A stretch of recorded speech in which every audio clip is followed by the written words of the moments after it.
को याद रहे 3 दिन बचे हैं। 3 दिन के बाद हमारा हैप्पी वाला बर्थडे आ जाएगा। वो डिपेंड करता है मेरा मूड कैसा है उस दिन। ओके गाइस, चलो स्टार्ट करते हैं। We are on BTC USD 30 minutes time frame और आज $1 लाख के पार जा चुका है बिटकॉइन। बहुत ही खुशी की बात है FII वालों के लिए, क्योंकि उनका गोल यहाँ पर हिट हो चुका है। हुआ है नहीं हुआ है, हो गया है, परफेक्ट। इससे हमें क्या फ़ायदा हुआ है उस बारे में हम लोग बात करेंगे। उससे हमें क्या फ़ायदा हुआ है, गॉट इट। चलो, कल मैंने आपको 15 मिनट की कुछ एक्सप्लेनेशन दी थी, पता नहीं तुम्हें याद होगा नहीं होगा, ठीक है।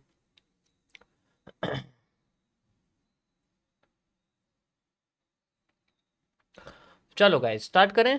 ओके, सब आ गए हैं, सब प्रेजेंट हैं, ठीक है। पुराने सारे मेरे जितने भी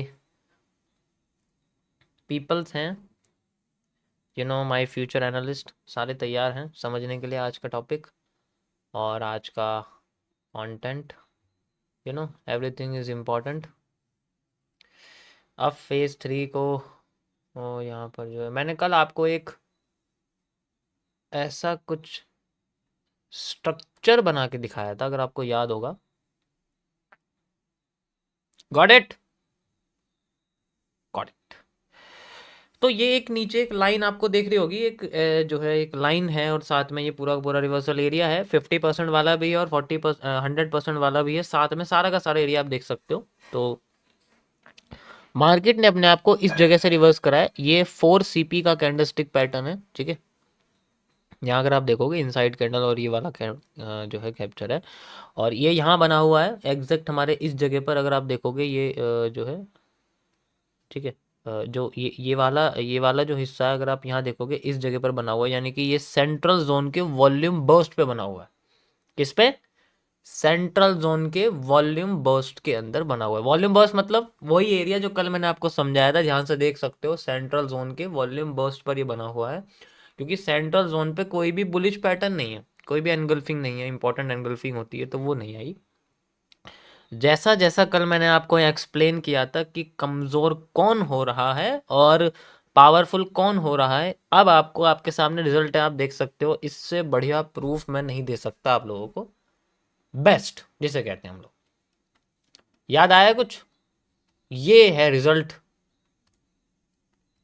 आपके सामने। कल मैंने जो आपको एक्सप्लेन किया था कि किसके अंदर कमी आ रही है और कौन अपने आप को कमज़ोर दिखा रहा है और कौन अपने आप को पावरफुल होता हुआ दिखा रहा है। Got it? This is worth 8 years of effort. ऐसे झलकता है वो चार्ट पर। वो अलग बात है कि हम मेहनत कर लें थोड़ी बहुत तो सामने आ ही जाता है, ठीक है। तो ये हमारी एक्यूरेसी, ये हमारे चार्ट स्ट्रक्चर में एक और हमारा अच्छा खासा स्ट्रक्चर जो है ठीक है, जा चुका है। बहुत बढ़िया यहाँ पर मूव निकल के आया। वैसे मुझे इतने मूव की उम्मीद तो नहीं थी, ठीक है, पर फिर भी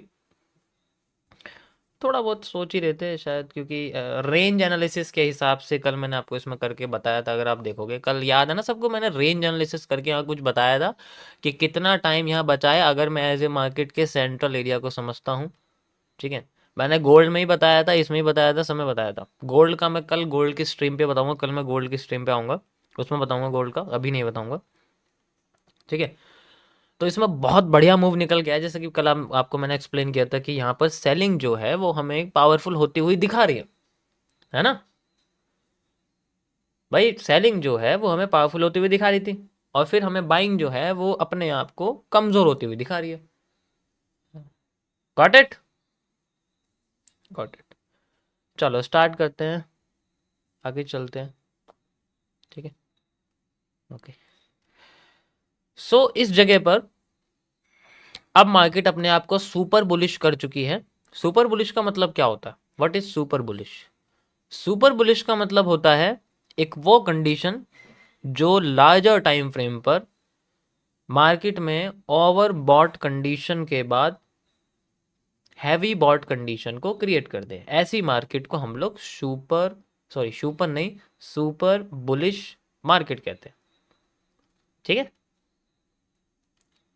किसको? समझाता हूँ आपको। मैंने कुछ टाइम पहले आपको एक टॉपिक समझाया था RSI ओवरबॉट ओवरसोल्ड के अंदर, अगर किसी को याद हो तो उसमें मैंने एक आपको टॉपिक समझाया था,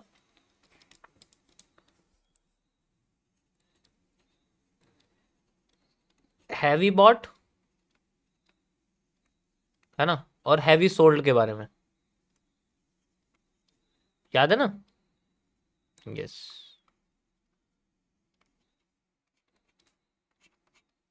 हम्म।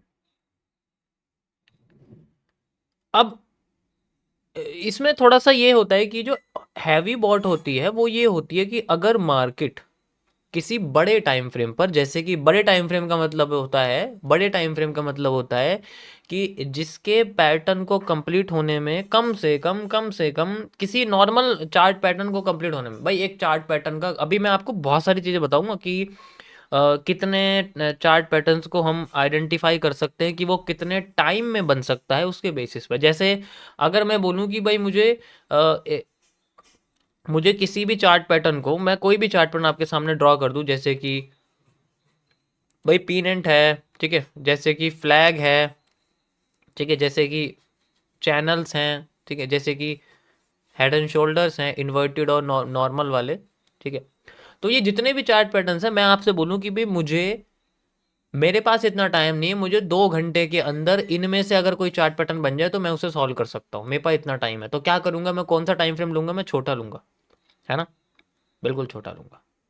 तो अगर मान लो मैं छोटे टाइम फ्रेम पे इस पैटर्न को देखता हूं, तो कम से कम ये एक एक 3 मिनट का टाइम, 3 मिनट का, 5 मिनट का, या फिर आप कह सकते हो कि, ठीक है भाई, या तो मैं कह सकता हूँ कि मेरे पास 2 घंटे का टाइम है, तो अगर मैं वन वन मिनट के हिसाब से देखूँ तो मेरे पास 160 कैंडल्स बन सकती हैं, 160 कैंडल, सॉरी 120 कैंडल बन सकती है, 120 ही बनेंगी ना, हाँ 120 कैंडल बन सकती है, ठीक है, 120 कैंडल बन गया, गॉट इट। अब अगर मैं 1 मिनट की कैंडल को लेता हूं, अगर मैं यहां पर 3 मिनट की कैंडल को लेता हूं, तो कितनी कैंडल बन सकती हैं, कितनी बनेंगी, 40, ठीक है। अब मेरे पास 40 कैंडल है। अब देखा जाए तो सिर्फ ये ही दो टाइम फ्रेम्स हैं जिनके अंदर मैं जो है एनालिसिस कर सकता हूं और मैं पीनेट जैसे स्ट्रक्चर को सॉल्व कर सकता हूं, पीनेट पूरा भी बन सकता है ना, बिल्कुल बन सकता है। तो अगर ये पीनेट मान लो मेरे 1 मिनट या 3 मिनट के टाइम फ्रेम पर बनने लग जाए और बनते बनते बनते बनते पहला मूव फेंक दे, ठीक है, छोड़ो पहला मूव फेंक ना दे, मान लो ये पहला मूव ही डायरेक्ट हमें रिवर्स होता हुआ दिखे, ऐसे करके मार्केट जा रही है और ये रुक ही नहीं रहा है, जाए जा रहा है, ये जाए जा रहा है, जाए जा रहा है, ठीक है, रुक ही नहीं रहा है, ये बस जाए जा रहा है, जाए जा रहा है। अब ऐसे कंडीशन में मैं, रुको एक मिनट, इसको मैं हाइड कर देता हूँ, ये दिक्कत देगा तुम्हें। ऐसे कंडीशन में हम क्या समझते हैं, भाई मार्केट में ये बॉटम था और यहाँ से मार्केट उठी और फिर एक पीनेंट बनाने लग गई थी, और पीनेंट बनाते बनाते हमारे सामने जितनी ये डिमांड थी यहाँ से यहाँ तक की, लॉजिकली या तो इतनी आनी चाहिए या इनसाइडर डिमांड आनी चाहिए, ऑब्वियस सी बात है। अब ये हल्का सा मूव देके फिर ऊपर चली जाती है, फिर हल्का सा मूव देती फिर ऊपर चली जाती है, तो ये नीचे ही नहीं आ रही है। और ऐसा हो गया कि ऐसे पीनेंट इसके रास्ते में कई सारे बन गए, कई सारे मतलब ऐसे ही बनते जा रहे हैं, बनते जा रहे हैं, ये नीचे ही नहीं आ रही है, इसने पहले वाले पीनेंट का रिवर्सल दिया ही नहीं। ऐसे कंडीशन में जब मार्केट अपने बुलिश से भी एक्स्ट्रा एरिया क्रिएट कर देती है और अपने उस एरिया पे वापस नहीं आती जिस एरिया से मार्केट को रिवर्स होना था, तो इससे ऊपर का एरिया मार्केट के लिए सुपर बुलिश मार्केट ट्रेंड बनाते हैं, यानी कि सुपर बुलिश ट्रेंड हम इसको कहते हैं। और ऐसे एरिया को जो इससे ऊपर रहता है इसको हम लोग बोलते हैं हैवी बॉट। हैवी बॉट का मतलब है कि लोगों ने बहुत भयंकर क्वांटिटी में किसी चीज को खरीदा हुआ, जिसे हम लोग आईएफसीज के द्वारा पता कर लेते हैं, ठीक है, गॉट इट। कुछ लोगों का मानना है कि जितने नंबर्स में आईएफसी कैंडल बनती है, जब मार्केट उतने ही नंबर्स की आईएफसी कैंडल डिफरेंट कलर की बनाए, यानी कि जैसे बाय की बन रही है तो सेल की बनाए, उस कंडीशन में मार्केट अपने आप को पूरा रिवर्स करने की कोशिश कर देती है। मतलब जब डाउन गिरती जा रही है तो अगर उतने नंबर की बन गई तो अब जो मूव होगा वो मार्केट में उसी का होगा